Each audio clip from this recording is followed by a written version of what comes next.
প্রভু জীবকে বলেছেন তরতি আতঙ্গ, অর্থাৎ আতঙ্ক কেন?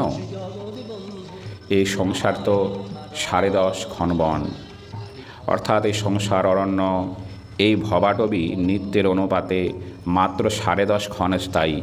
সুতরাং জীবের দুঃখ তাপের ভোগ্যকালও সাময়িক।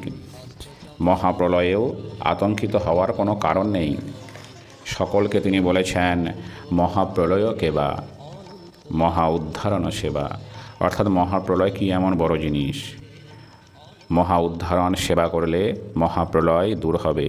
তিনি বলেছেন যিনি আশু প্রলয় থেকে জীবকে রক্ষা করতে, ঊষর পৃথিবীকে উর্বরা করতে, জীবের পোষণ করতে, অবিদ্যা ভ্রান্তি দূর করে তাদের তত্ত্বজ্ঞান দিতে এবং চরমে মধুরভাবে ব্রজপ্রেমে সিদ্ধ করতে হরিনাম মহানামের মূর্ত মহাবতার স্বরূপে উথিত হয়েছেন।